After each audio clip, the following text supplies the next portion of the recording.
Hello friends, welcome back my YouTube channel Devi Swarglok. आज मैं आपके लिए लेके आई हूँ एक नई कहानी जिसका शीर्ष है दुख सुख का रहस्य। एक बार माता पार्वती ने भगवान शिव जी से कहा कि प्रभु, मैंने पृथ्वी पर देखा है कि जो व्यक्ति पहले से ही दुखी है आप उसे और ज़्यादा दुख प्रदान करते हैं, और जो सुख में है आप उसे दुख नहीं देते हैं। भगवान शिव जी ने इस बात को समझाने के लिए माता पार्वती को धरती पर चलने के लिए कहा, और दोनों ने इंसानी रूप में पति पत्नी का रूप लिया और एक गांव के पास डेरा जमाया।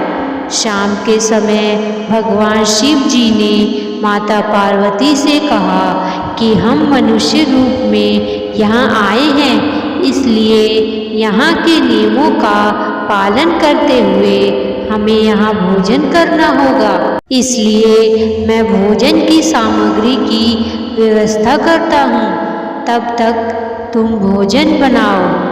भगवान शिव जी के जाते ही माता पार्वती रसोई में चूल्हे को बनाने के लिए बाहर से ईंटें लेने गई और गांव में कुछ जर्जर हो चुके मकानों से ईंटें लाकर चूल्हा तैयार कर दिया। चूल्हा तैयार होते ही भगवान शिव जी वहां पर बिना कुछ लाए ही प्रकट हो गए।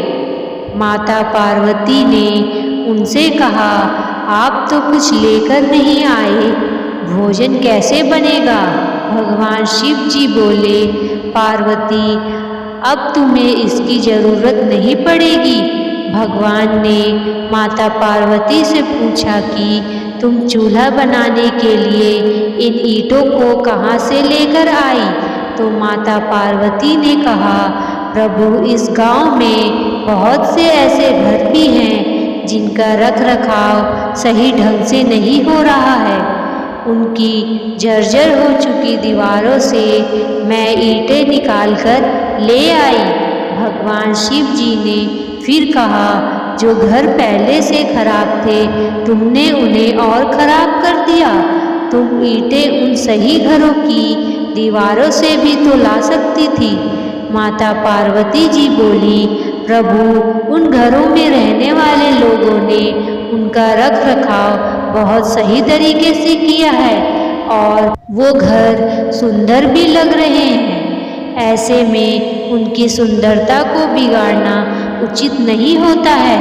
भगवान शिव जी बोले, पार्वती, यही तुम्हारे द्वारा पूछे गए प्रश्न का उत्तर है। जिन लोगों ने अपने घर का रख रखाव अच्छी तरह से किया है, यानी सही कर्मों से अपने जीवन को सुंदर बना रखा है, उन लोगों को दुख कैसे हो सकता है? मनुष्य के जीवन में जो भी सुखी है वो अपने कर्मों के द्वारा सुखी है, और जो दुखी है वो अपने कर्मों के द्वारा दुखी है।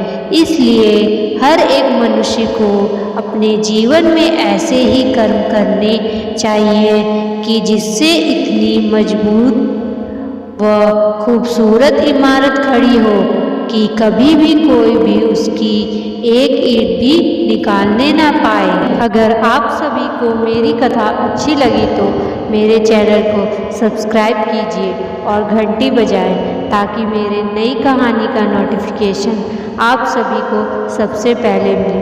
थैंक यू, धन्यवाद।